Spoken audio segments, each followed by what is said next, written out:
Hello everyone, hope आप सब घर पर अच्छे होंगे एंड पढ़ाई कर रहे होंगे। Welcome back to your own channel जिसका नाम है tutor.com। हम आ चुके हैं एक और लेक्चर के साथ, बहुत सारी एनर्जी के साथ। सब कुछ समझेंगे एंड पढ़ाई करेंगे। लास्ट लेक्चर में हमने आपकी क्लास 8 साइंस का ही चैप्टर शुरू किया था जिसका नाम है reproduction in organisms. And last lecture में मैंने क्या पढ़ाया था, एक बार रिकैप कर लेते हैं कि व्हाट इज रिप्रोडक्शन, रिप्रोडक्शन क्या होती है, why it is necessary and modes of reproduction के बारे में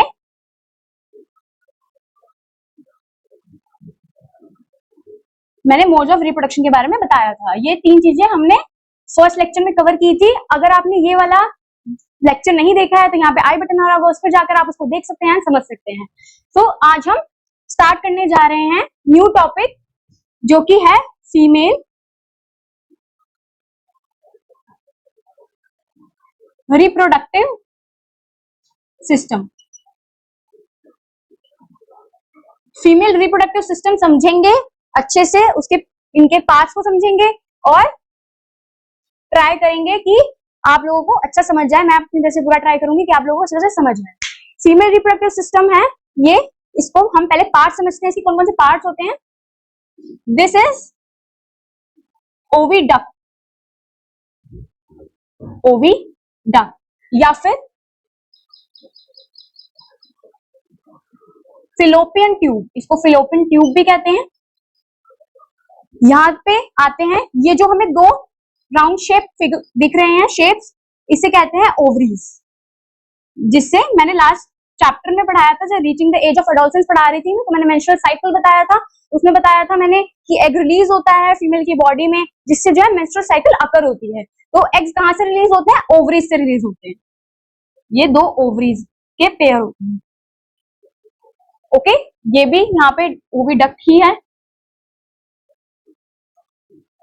दिस इज, ये जो मिडिल वाला पार्ट है इसे कहते हैं हम यूट्रस, जहां पे क्या होता है, बेबी की डेवलपमेंट होती है। जब फर्टिलाइजेशन अकर हो जाती है, फर्टिलाइजेशन हो जाती है तो जो सेल होता है यहाँ पे फर्टिलाइजेशन होती है। पहले हम पार्ट समझते हैं, देन उसके बाद पढ़ेंगे। ये यूट्रस होता है एंड ये जो आपको लाइनिंग दिख रही है ये है ब्लड लाइनिंग।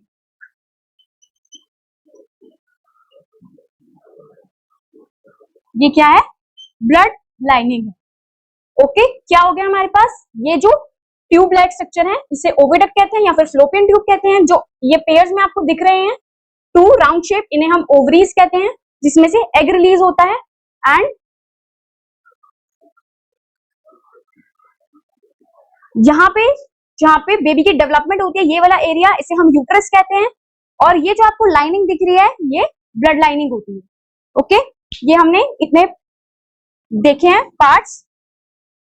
अब हम जानते हैं कि इन पार्ट्स का फंक्शन क्या होता है।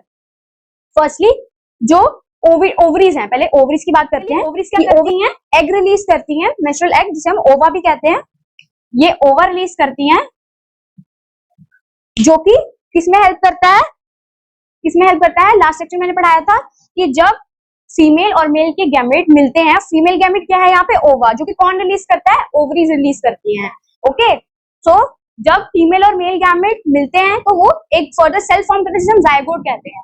अब जब ओवा रिलीज हो गया है, कौन रिलीज कर रहा है, ओवा, ओवरीज रिलीज कर रहे हैं, किसमें, फिलोपियन ट्यूब में। यहाँ पे जब यहाँ से रिलीज होगा ओवम या फिर ओवा या फिर एग, तो वो किसमें जाएगा, फिलोपियन ट्यूब में जाएगा। अब फिलोपियन ट्यूब में वो चला गया है, यहाँ पे रिलीज हो गया है एग एंड फिलोपियन ट्यूब में चला गया है। तो यहाँ पे इस पार्ट पे आकर जो है फर्टिलाइजेशन अकर होती है, फर्टिलाइजेशन अकर होती है। ये नेक्स्ट टॉपिक है बट मैं इसी में थोड़ा आपको बता रही हूँ कि कहाँ पे फर्टिलाइजेशन अकर होती है। अगर क्वेश्चन आया कि कहाँ पे होती है तो वो फिलोपियन ट्यूब में होती है फर्टिलाइजेशन अकर। अब अगर फर्टिलाइजेशन नहीं हुई, जो मेल गैमेट है वो ओवा के साथ फर्टिलाइज नहीं हुआ तो क्या होगा, मैंने बताया था कौन से चैप्टर में, लास्ट में, reaching the age of adolescence में, कि जब जो है मैच्योर एग फर्टिलाइज नहीं होता तो वो किसकी फॉर्म में बाहर आता है, मेंस्ट्रुअल साइकिल। अगर जो मैच्योर एग है वो फर्टिलाइज नहीं होके फॉर्म में बाहर आता है तो उसे क्या कहते हैं, मेंस्ट्रुअल साइकिल कहते हैं। मेंस्ट्रुअल साइकिल कैसे होती है कि यहाँ से एग रिलीज हुआ, वो फर्टिलाइज नहीं हुआ, फर्टिलाइज नहीं होके वो यहाँ पे ब्लड लाइनिंग के थ्रू बाहर आ जाता है। किससे बाहर आता है, ये है वजाइना।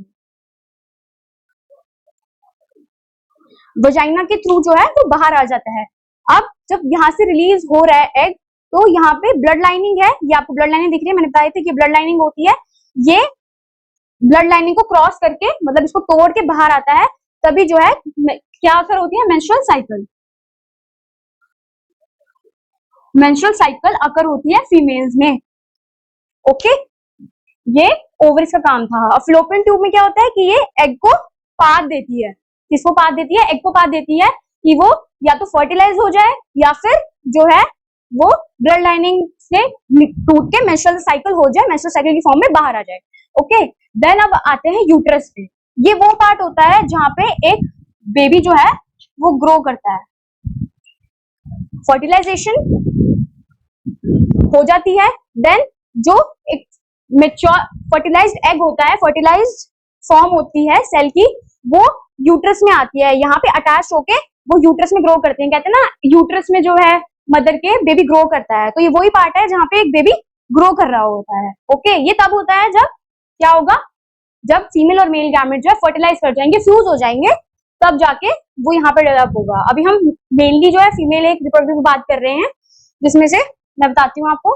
फीमेल रिप्रोडक्टिव सिस्टम ने पढ़ा था, जिसमें से 2 ओवरीज आ जाती है हमारे पास, 2 पेयर ऑफ ओवरीज आ जाती हैं। ये फ्लोपियन ट्यूब्स हैं, ये यूट्रस है, ओके, ये वजाइना है और ये ब्लड लाइनिंग है। ओवरीज का काम क्या होता है? एग प्रोड्यूस करना। वो एग प्रोड्यूस करता है मंथली, मंथली जो है एग प्रोड्यूस होते हैं। अगर जो वो फर्टिलाइज हो जाते हैं मेल गैमेट्स के साथ, तो वो एक बेबी फॉर्म करते हैं। अगर वो फर्टिलाइज नहीं होते, तो वो ब्लड लाइनिंग के साथ टूटकर बाहर आते हैं थ्रू वजाइना, जिसे हम क्या कहते हैं? मेंस्ट्रुअल साइकिल कहते हैं। और ये हर मंथ होती है। ये पीरियड होता है 25 टू 28 डेज का। 28 टू 25 डेज में ये अकर होती रहती है, मतलब हर मंथ। मंथ का थोड़ा गैप होता है, उसके बाद ये होती है। ओके, सो मैंने बता दिया सब कुछ फीमेल रिप्रोडक्टिव सिस्टम के बारे में। नेक्स्ट लेक्चर में हम लोग मेल रिप्रोडक्टिव सिस्टम के बारे में पढ़ेंगे, एंड देन फर्टिलाइजेशन भी पढ़ेंगे, बेबी के डेवलपमेंट पढ़ेंगे क्या होती है। सो अगर आपको इस लेक्चर में कोई भी डाउट हो तो कमेंट सेक्शन में बताना, हम लोग उसका जवाब जरूर देंगे। एंड पढ़ते रहिए। Thank you.